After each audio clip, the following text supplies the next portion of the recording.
Assalamualaikum warahmatullahi wabarakatuh.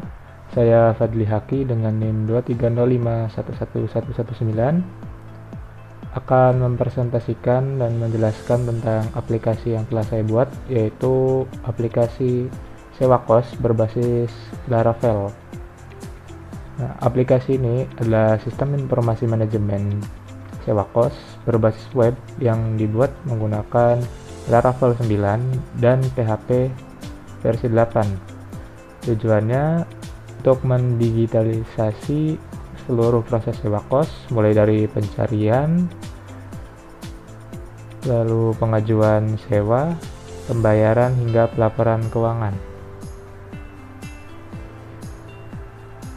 Untuk rancangan arsitekturnya, yang pertama itu di sini ada stack teknologi yang saya gunakan seperti Laravel 9, database-nya menggunakan MySQL. Lalu di front end-nya saya menggunakan Bootstrap versi 5. Untuk grafiknya saya menggunakan Chart.js, dan untuk PDF saya menggunakan DOM PDF. Oke, di sini lalu ada pola MVC pada Laravel untuk aplikasi yang telah saya buat. Yang pertama, ketika pengguna membuka URL di browser, maka Laravel menangkapnya melalui rute. Ini ya, rute web PHP. Setelah itu, sebelum masuk ke controller, permintaan itu difilter dulu oleh middleware yang fungsinya untuk memvalidasi akses usernya. Lalu setelah ke middleware akan berinteraksi dengan database-nya. Lalu setelah berinteraksi dengan database, akan diserahkan ke controller untuk memproses logika bisnis, validasi input, dan mengambil data. Setelah validasinya selesai, maka Viewblade ini akan merender HTML ke browser dari user. Oke, di sini ada alur bisnisnya atau proses sewa dari aplikasi sewa kos. Yang pertama itu dari penyewa. Penyewa akan mencari kamar kos, lalu mengajukan request sewa, dan statusnya akan menjadi menunggu. Di pemilik nanti akan muncul sebuah request dari calon penyewa dan bisa diterima atau ditolak requestnya. Misalnya diterima, nanti pemilik akan otomatis menggenerate QR code dan dikirim ke pembeli. Setelah itu, penyewa akan menyekan kode QR-nya untuk melakukan pembayaran. Nah, di sini akan diupload bukti pembayarannya dan statusnya akan menjadi menunggu konfirmasi. Nah, di pemilik nanti bukti tersebut akan masuk ke menu pemilik dan pemilik akan memeriksa bukti pembayaran. Jika bukti pembayarannya valid, pemilik bisa mengkonfirmasi dan kontraknya otomatis akan dibuat dan status kamarnya menjadi terisi. Oke, di sini untuk kelompok user access ada 3 role pengguna dan hak aksesnya. Yang pertama itu ada admin. Nah, di sini admin hanya bisa mengelola user, tambah atau hapus, lalu melihat laporan pembayaran dan hunian, lalu melihat log aktivitas yang ada di dalam sistem. Jadi admin itu tidak bisa mengelola kos secara langsung, jadi hanya monitoring. Nah, yang mengelola kos yaitu adalah si pemilik kosnya tersebut. Jadi pemilik bisa menambahkan kos, kamar, fasilitas, aturan,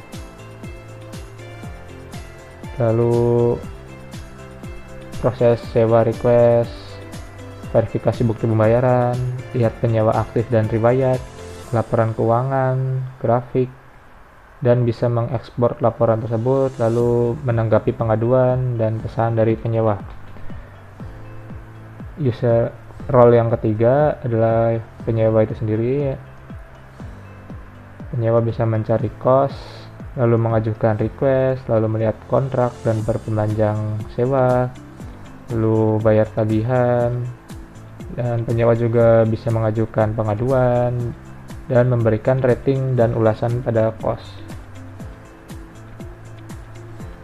Oke, di sini ada diagram ERD-nya. Saya di sini memisah ya jadi dua. Yang pertama ini ada tabel inti, yaitu pengguna, cost, dan hunian. Di sini usernya, tabel user, lalu ada cost dan kamar, lalu ada penyewa, fasilitas cost, aturan cost, dan kontrak. Di sini ada tabel fitur tambahannya. Ada pembayaran, pengaduan, ulasan, request sewa, pesan, dan activity log atau log aktivitas. Untuk proses implementasinya, ini ada 8 tahapan. Yang pertama analisis dan perencanaan, lalu yang kedua setup projectnya, yang ketiga ada autentifikasi untuk middleware untuk 3 role yang tadi, lalu ada eloquent models dan relasi, lalu controller dan business logic. Yang keenam ada routes and view blades.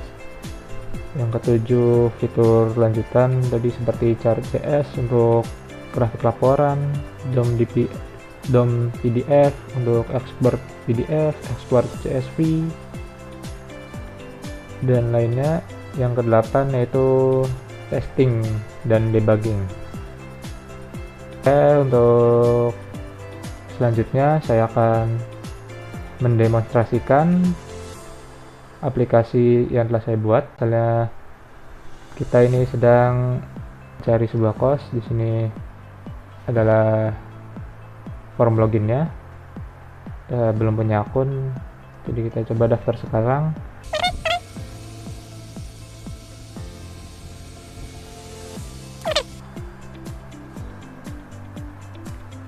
Kita coba login.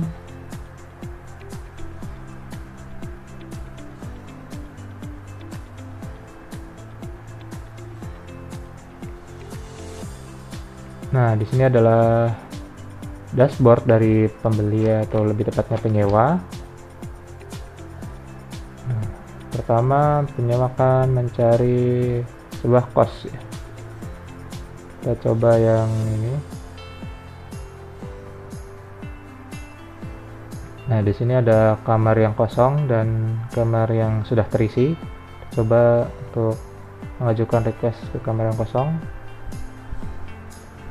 Nah, maka statusnya akan menjadi menunggu. Kita coba lihat tadi di pemilik. Nah, request penyewaan ada 2 ini. Oke, kita coba terima.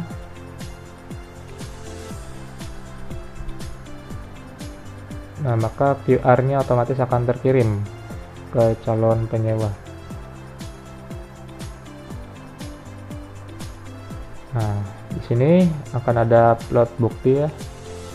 Kita klik. Nah, maka akan muncul QR code-nya. Sini untuk upload bukti pembayarannya. Kita contohkan saja ini. Kirim bukti. Nah, nanti statusnya akan berubah menjadi verifikasi bukti. Nah, ini dia sudah masuk. Kita lihat di sini pemilik bisa mengkonfirmasi. Jika bukti pembayarannya valid, bisa setujui dan aktifkan. Jika tidak valid, bisa ditolak. Kita coba setujui.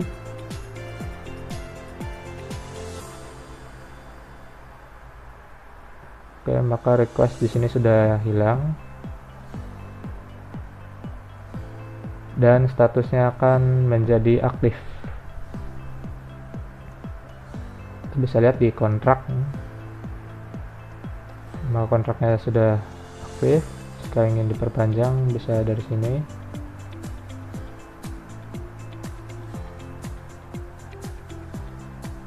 Ini salah 1 bulan, konfirmasi perpanjangan. Di sini ada menu untuk pembayarannya, bayar dengan kris lagi.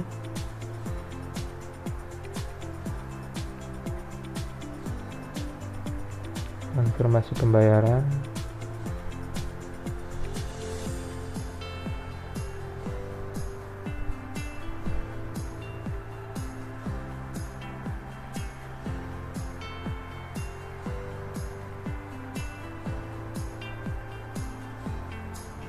Nah, di sini buktinya sudah masuk.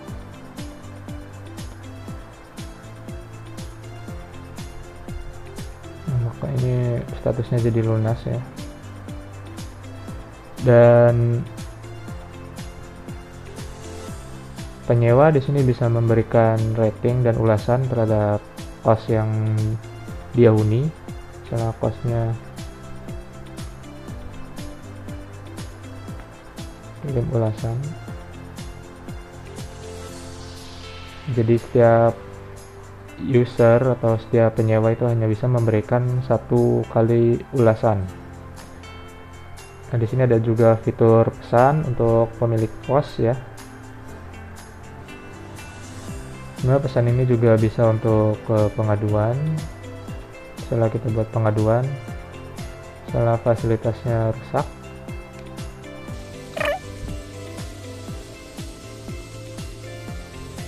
kita coba kirim pengaduan.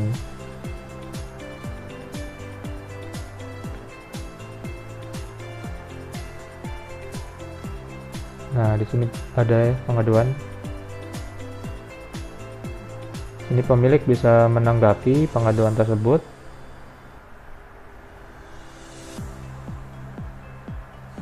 Bisa menanggapi di sini, bisa diketik. Nah, di sini ada update statusnya. Misalnya sedang diproses atau sudah selesai.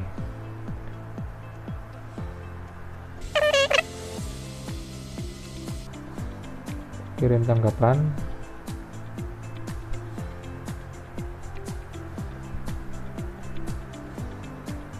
Nah, maka di sini statusnya akan diproses.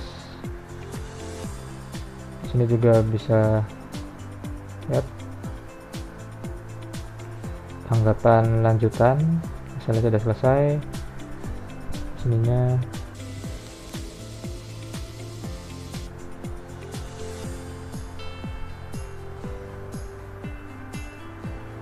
maka statusnya akan menjadi selesai. Di pemilik juga di sini ya ada laporan keuangan. Ini ada laporan keuangannya yang bisa diekspor ke CSV.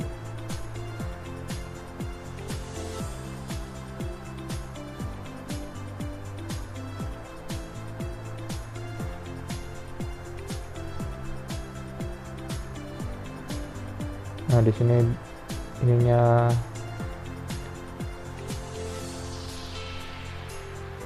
kan ada, sebenarnya bakal lebih rapih kalau menggunakan Google Docs.